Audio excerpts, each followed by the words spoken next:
EMRS JSA का exam तो हो गया, पर असली टेंशन वो तो अब शुरू हुई है ना?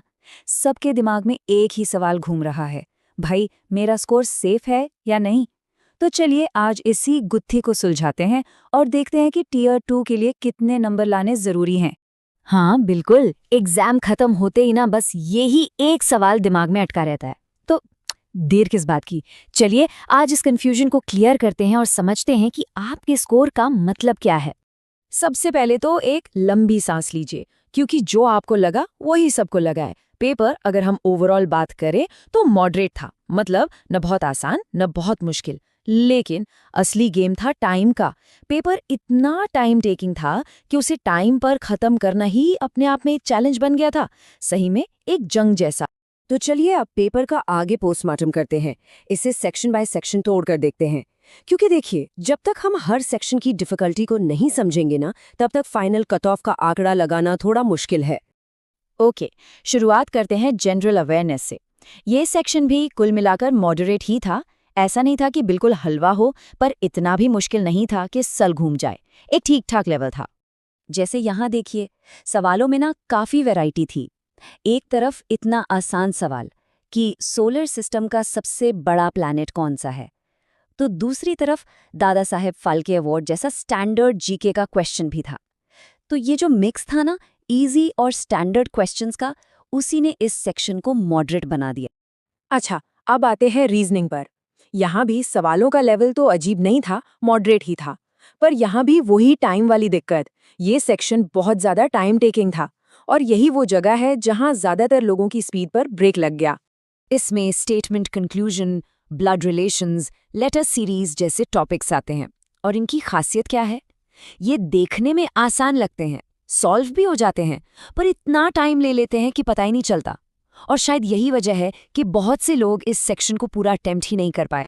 चलिए अब थोड़ी राहत की सांस लेते हैं। बात करते हैं उस सेक्शन की जो सबके लिए एक ठंडी हवा के झोंके जैसा था, कंप्यूटर नॉलेज। सच में ये सेक्शन एक बहुत बड़ी रिलीफ थी।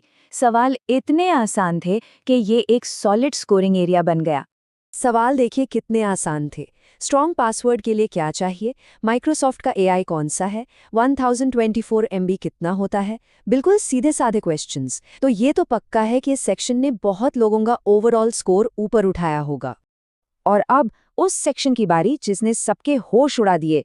हाँ, आप सही समझे, मैं क्वांटिटेटिव एप्टीट्यूड यानी मैथ्स की बात कर रहा हूँ। ये पेपर का सबसे सबसे टफ हिस्सा था।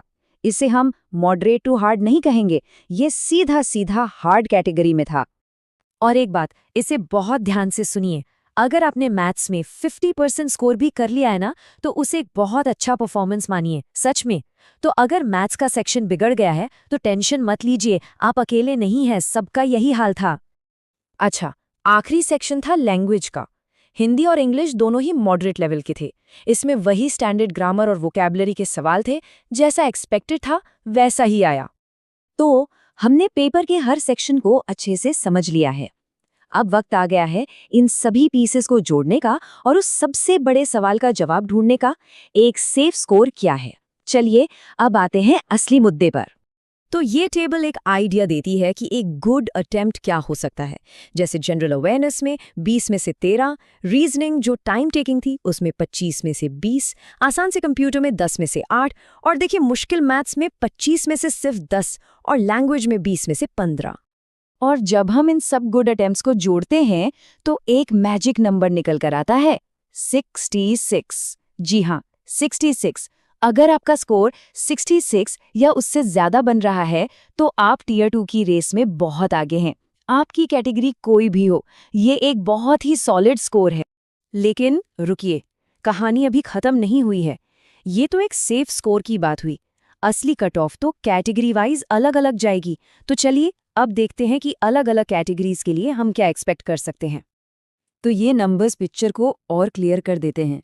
जनरल कैटेगरी के लिए 65 प्लस का स्कोर माना जा रहा है। ओबीसी और ईडब्ल्यूएस के लिए ये नंबर 62 प्लस के आसपास है, और एससी एंड एसटी कैंडिडेट्स के लिए ये रेंज 55 से 60 के बीच में रह सकती है। और हाँ, ये जो हम नंबर्स बता रहे हैं, ये सिर्फ पेपर की डिफिकल्टी पर बेस नहीं है।